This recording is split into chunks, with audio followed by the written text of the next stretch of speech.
یہ تاریخ کا وہ سچ ہے جس پر آج بھی پردے ڈالے جاتے ہیں۔ جب یورپ پہلی جنگ عظیم میں سلطنت عثمانیہ کو توڑنے کے منصوبے بنا رہا تھا، اس وقت خلافت عثمانیہ صرف ایک ریاست نہیں بلکہ عالم اسلام کی آخری متحد علامت تھی۔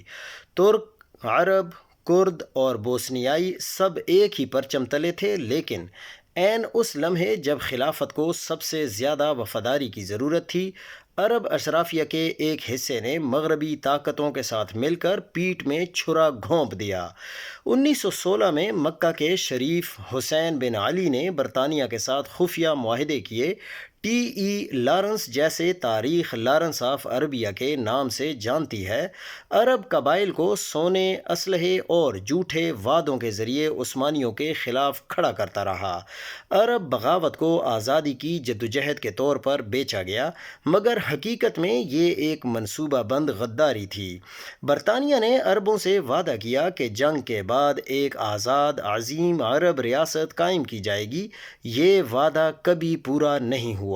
عرب قبائل نے عثمانی فوج کے جو سپلائی لائنز تھیں ان کو کاٹ دیا، ریلوے لائنیں تباہ کر دیں اور پیچھے سے حملے کیے۔ یہ وہی فوج تھی جو برسوں سے یورپی استعمار کے خلاف اسلامی سرحدوں کی حفاظت کر رہی تھی۔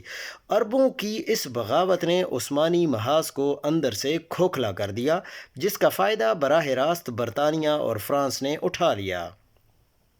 اصل دھوکہ تب سامنے آیا جب جنگ ختم ہوئی۔ سائکس تھے، ان کی پیکو معاہدہ پہلے ہی عرب دنیا کو ٹکڑوں میں بانٹ چکا تھا۔ فلسطین، شام، عراق، اردن سب مغربی طاقتوں کے قبضے میں چلے گئے، اور وہ عرب جنہیں خلافت کے خلاف بھڑکایا گیا تھا خود غلام بنا دیے گئے۔ نہ خلافت رہی، نہ عربوں کو وہ آزادی ملی جس کا خواب دکھایا گیا تھا۔ تاریخ ان طاقتور عرب خاندانوں کو کبھی معاف نہیں کرے گی جنہوں نے ذاتی اقتدار، بادشاہت اور انگریزوں کی خوشنودی حاصل کرنے کے لیے امت کی کمر کو توڑ دیا تھا۔ آج عرب دنیا کی تقسیم، فلسطین کا المیہ اور مسلسل عدم استحکام اسی غداری کی باقیات ہیں۔ سلطنت عثمانیہ کو شکست باہر سے نہیں اندر سے دی گئی۔ جب قومیں اپنے ہی محافظوں کی پیٹھ میں چھرا گھونپتی ہیں تو آزادی نہیں، صرف نئی زنجیریں ہی ملتی ہیں۔